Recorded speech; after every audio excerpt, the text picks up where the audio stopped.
എനിക്ക് ഏറെ പ്രിയപ്പെട്ടവരെ, വായനാരാമത്തിലേക്ക് സ്നേഹപൂർവ്വം സ്വാഗതം. ശ്രീമതി ഇന്ദിരാകൃഷ്ണൻ എഴുതിയ ഒരു ജന്മത്തിൽ പല ജന്മങ്ങൾ എന്ന നോവലിലൂടെയാണ് നമ്മളിപ്പോൾ സഞ്ചരിച്ചുകൊണ്ടിരിക്കുന്നത്.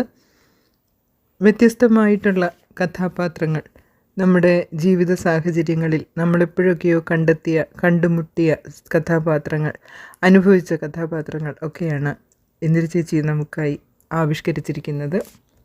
പലപ്പോഴും തീവ്രമായ വേദനകളിലൂടെ കടന്നു പോകേണ്ടി വന്നാലും ജീവിതത്തെ വളരെ ശക്തമായി നേരിട്ട കഥാപാത്രങ്ങളെയും നമുക്കിവിടെ കാണാം. അപ്പോൾ 8ാമത് ലക്കത്തിലേക്ക് സ്വാഗതം. വലിയച്ചി, എൻ്റെ മോനും അമ്മായിയപ്പനും ആണ് ഈ അവസ്ഥ വരുത്തിയത്. അവൻ്റെ കാറും പത്രാസുമൊക്കെ കണ്ടപ്പോൾ ഞാൻ പണയം വയ്ക്കാൻ ആധാരം കൊടുത്തു. അത് കഴിഞ്ഞു. അയാൾ വന്ന് ഇവിടെ പറഞ്ഞ വാക്കുകൾ എൻ്റെ ക്ഷമ വേറെ വല്ലവരുമായിരുന്നെങ്കിൽ ചൂലുകെട്ട് കൊണ്ട് പെരുമാറിയേനെ.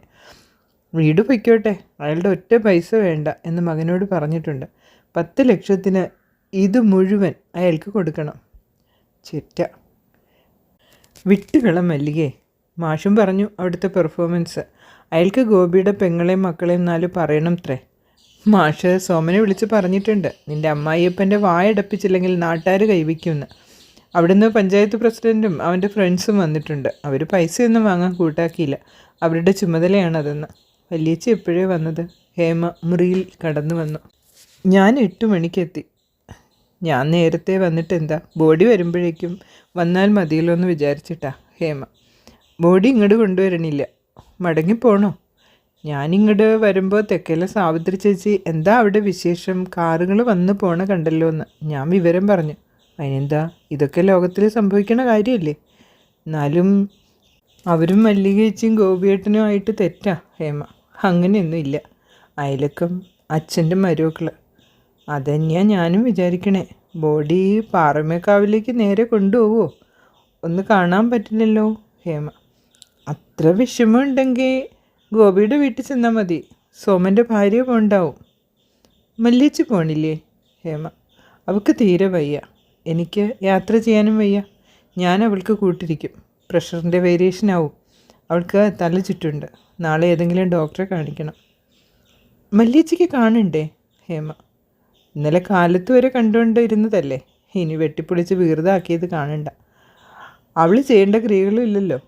ഇതിൻ്റെ ഇടയിൽ വീണ കയ്യോ കാലോ ഒടിഞ്ഞാൽ അതും പ്രശ്നമാവും. അച്ഛൻ്റെ വീട്ടിൽ സാവിത്രിയും മകളും കൂടി കടന്നു വന്നു. എന്താ ഉണ്ടായേ? ഇന്നലെ കാലത്തും കൂടി കണ്ടതാണല്ലോ സാവിത്രി. അതല്ലേ ജീവിതം, ഇന്ന് കാണുന്നവരെ നാളെ കാണില്ല. എപ്പോഴാ ബോഡി കൊണ്ടുവരാ സാവിത്രി? ഇല്ല കുട്ടി, എങ്ങോട്ട് കൊണ്ടുവരില്ല. ഗോപി ആത്മഹത്യ ചെയ്തതാ. തറവാട്ടിൽ വെച്ചാണ്. അവിടെ സംസ്കരിക്കണം എന്ന് എഴുതി വെച്ചിട്ടുണ്ട്. അവിടെ തന്നെ വെക്കണേ. കഷ്ടമായില്ലോ സാവിത്രി. എല്ലാം ദൈവം വിചാരിച്ച പോലെ നടക്കട്ടെ. ചേച്ചി, ഇവിടെ ഭക്ഷണമൊന്നും ഉണ്ടാക്കിയില്ലല്ലോ. ഞാൻ ഉണ്ടാക്കി കൊണ്ടുവരാം. സാവിത്രി, കൊണ്ടുവന്നുള്ളൂ, അധികം വേണ്ട. 10 ആൾക്ക് മതി. കഞ്ഞി മതി. ഭക്ഷണിക്കഞ്ഞി എന്നല്ലേ പറയുക. ഒരു 3 മണിക്ക് മതി. അപ്പോഴൊക്കെ സംസ്കാരം ആവുള്ളൂ. മല്ലികേ, ഞാൻ പോണു കേട്ടോ. എന്താവശ്യമുണ്ടെങ്കിലും വിളിച്ചോളൂ. മല്ലികയുടെ തലയൊന്ന് തഴുകി സാവിത്രി മടങ്ങി. മല്ലികയുടെ അടുത്ത് കട്ടിലിൽ ചേർന്ന് കിടന്നു. അച്ഛൻ്റെ തറവാട്ടിലെ സാവിത്രിയും അനിയത്തിമാരും മല്ലികയും ഗീതയും ഒക്കെയായി ഒരുമിച്ച് വളർന്നതാണ്. എന്തൊരു സന്തോഷമായിരുന്നു അങ്ങോട്ടും ഇങ്ങോട്ടും. മല്ലികയും ഗോപിയായിട്ടുള്ള വക്കാണം. അവരത് മനസ്സ് വെച്ചില്ലല്ലോ. മല്ലികേ, ആര് വന്നാലും നീ എണിക്കണ്ട, കിടന്നാൽ മതി, ഞാൻ പറഞ്ഞോളാം. എനിക്ക് വയ്യ വലിയച്ചി, തല പൊട്ടിപ്പൊളിയണ വേദനയുണ്ട്. മല്ലിക, ഞാൻ അടുക്കളയിൽ നോക്കട്ടെ, എന്തെങ്കിലും ഉണ്ടെങ്കിൽ കഴിച്ചിട്ടൊരു ഡോളോ തരാം. കുറഞ്ഞില്ലെങ്കിൽ സ്റ്റെല്ലയുടെ മകൾ ഡോക്ടറുണ്ട്, എന്താ ചെയ്യേണ്ടതെന്ന് ചോദിക്കാം. ടെൻഷൻ കാരണമാവും. നീ ഇപ്പോൾ ഒന്നും വിചാരപ്പെടണ്ട, കിടന്നോ. ഞാൻ നിങ്ങളൊന്നും വരുന്നു പോലും പ്രതീക്ഷിച്ചിട്ടില്ല. അത്ര വെറുപ്പിച്ചിട്ടുണ്ട് ഞാൻ.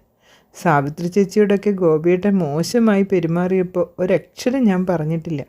കുറച്ച് ദിവസമായി മനസ്സിൽ മുഴുവൻ അളക്കലും ചൊരിയലും. 28ാമത്തെ വയസ്സിൽ കല്യാണം കഴിയില്ലെന്ന് വിചാരിച്ചിരിക്കുമ്പോഴാണ് ഗോപിയേട്ടൻ കല്യാണം കഴിക്കുന്നത്. അതോടെ അങ്ങോരെ അനുസരിക്കലും സന്തോഷിപ്പിക്കലുമായി എൻ്റെ ജീവിതം. വിവേകം നശിച്ചുപോയി. പിന്നെ ഒരു ഒഴുക്കായി. കുട്ടികൾ അച്ഛനേക്കാളും മോശമായി. തിരുത്താനുള്ള കഴിവുണ്ടായില്ല. ചേച്ചിയെപ്പോലെ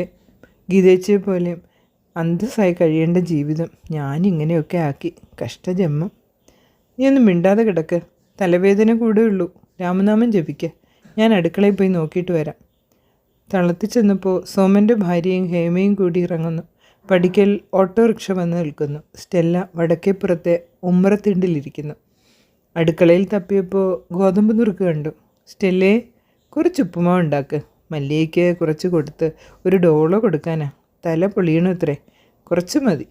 തിരിച്ച് മല്ലികയുടെ അടുത്ത് ചെന്നിരുന്നു. കയ്യും പിടിച്ച് LP സ്കൂളിൽ കൊണ്ടാക്കി UP സ്കൂളിൽ പോയിരുന്ന കാലം ഓർത്തുപോയി. അമ്മ വിനോദിനെ പ്രസവിച്ച ശേഷം അവൾക്ക് എല്ലാത്തിലും വല്യേച്ചി മതി. വല്യേച്ചി പറയുന്നതാ വേദവാക്യം. കോളേജിൽ പഠിക്കുന്ന സബ്ജക്റ്റ് സെലക്ട് ചെയ്യാൻ വരെ വല്യേച്ചി. വല്യേച്ചിയുടെ മോഹം പോലെ ഞാനൊരു കോളേജ് ലെക്ചറാവും എന്നെന്നും പറയും. വിനോദിൻ്റെ വിവാഹം കഴിഞ്ഞതും വീട്ടിലെ സാമ്പത്തിക സ്ഥിതി മോശമായപ്പോൾ വരുന്നത് വരട്ടെ എന്ന ഭാവമായി. ഗോപിക്ക് കൊടുക്കാൻ ഒട്ടും മനസ്സുണ്ടായിട്ടല്ല. അവളും വല്യേച്ചിയെ പോലെ ഒറ്റാന്തടിയാവേണ്ടെന്ന് കരുതി. അവളെ അങ്ങനെ ഒരുത്തിന് പിടിച്ചു കൊടുത്തില്ലായിരുന്നെങ്കിൽ ഇനി ഇതൊന്നും വിചാരിച്ചിട്ട് കാര്യമില്ലല്ലോ.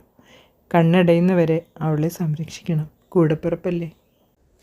ഉപ്പുമാവ് കഴിച്ചപ്പോൾ ഒരു ഡോളോ കൊടുത്തു. പഴയ കുഞ്ഞനിയത്തിയായി. പാവം, എത്ര സഹിച്ചു. ഒന്നിനും കഷ്ടപ്പെടാതെ വളർന്ന കുട്ടി.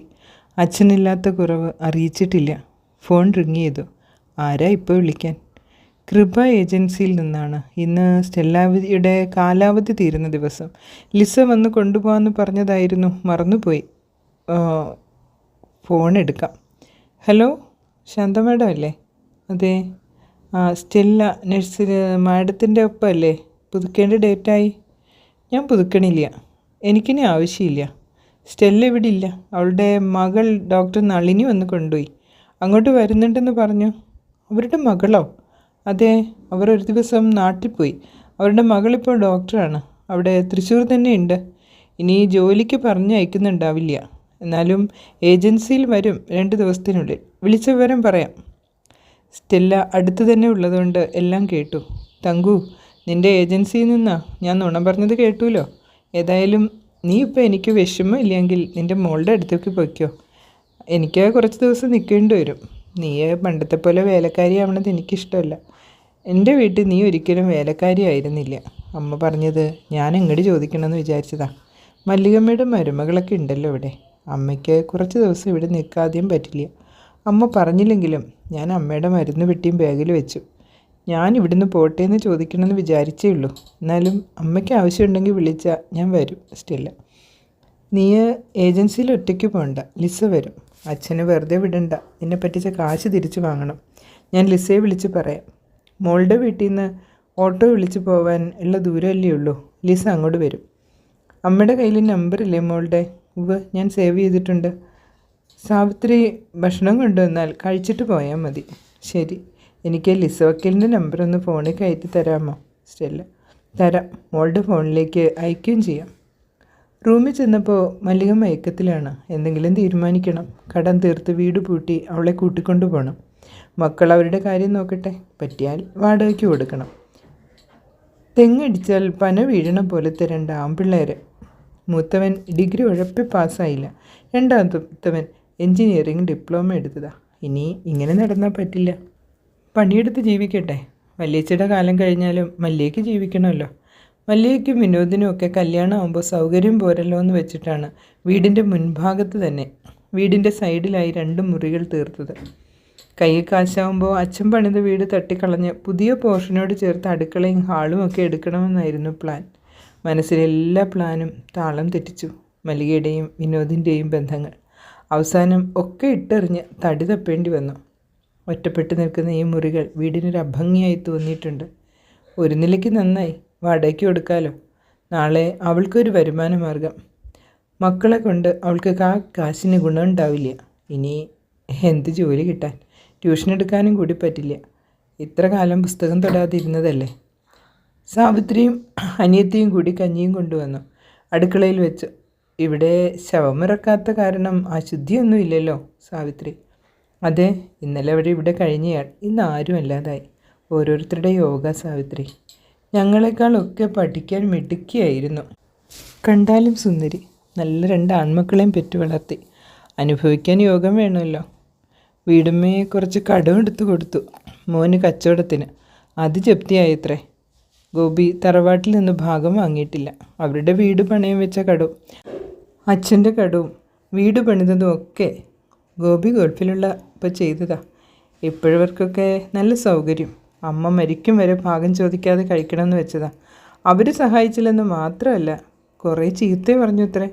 ആ വിഷമത്തിന് ചെയ്തതാ. എഴുത്തെഴുതി വെച്ചിരുന്നു, എല്ലാം വിശദമായി. അവിടെ തന്നെ സംസ്കരിക്കണമെന്നും. അവർക്ക് നല്ല സാമ്പത്തിക സ്ഥിതിയല്ലേ, നല്ല കാലത്ത് സമ്പാദിച്ചതൊക്കെ അവിടെ പെട്ടില്ലേ. നമ്മുടെ വിലാസിനി ചെറിയമ്മയുടെ മോള് അതിനടുത്തല്ലേ. അവൾ പറഞ്ഞു കേട്ടിട്ടുണ്ട് സാവിത്രി. നമ്മുടെ കുട്ടിയുടെ തലവിധി അത് തന്നെ പറയണ്ടു സാവിത്രി. സ്റ്റെല്ലേ, നീ കഞ്ഞി കുടിച്ച് പൊയ്ക്കോ, വൈകണ്ട. സാവിത്രി, വല്ല ഓട്ടോക്കാരെയും പരിചയമുണ്ടോ? ഇവക്ക് പോവാനാ തൃശ്ശൂർക്ക്. ഞാൻ വിളിച്ചു വിടാം. ഞാനിവിടെ ഇരിക്കണോ ശാന്തേ? ഹേമ ആ കുട്ടിയുടെ കൂടെ പോയില്ലേ? അവിടുത്തെ കഥയൊക്കെ അന്വേഷിക്കണ്ടേ? 4 നടന്ന് പറയാൻ വല്ലാത്തൊരു ടൈപ്പയാ നിങ്ങളുടെ നാത്തുൻ സാവിത്രി. അത് നന്നായി, മരുമോൾക്ക് കൂട്ടായി. മല്ലികയ്ക്ക് ശല്യം കൂടാതെ കഴിഞ്ഞു. സാവിത്രി പൊയ്ക്കോളൂ, ഇവിടെ ഞാനുണ്ടല്ലോ. ഞാൻ ഓട്ടോക്കാരനെ വിളിച്ചു വിടാം സാവിത്രി. സ്റ്റെല്ല ഭക്ഷണം കഴിച്ചു വന്നു. ബാഗ് തുറന്ന് പൈസ എടുത്തു കൊടുത്തു. അമ്മേ, എന്നെ വിളിക്കാൻ മടിക്കല്ലേ. അമ്മ തിരിച്ചെത്തുമ്പോൾ ഞാൻ വരാം. സ്റ്റെല്ല, വീട്ടിൽ പോയ വിശേഷങ്ങൾ അറിയിക്കണം. മോക്ക് എൻ്റെ നമ്പർ അറിയാം. ഓട്ടോ വന്നു. സ്റ്റെല്ല കയറിപ്പോയി. പ്രിയമുള്ളവരെ, ഇന്ന് ഇവിടെ നിർത്തുന്നു. എല്ലാവർക്കും എൻ്റെ വിനീത നമസ്കാരം ഒരിക്കൽ കൂടി പറയുന്നു.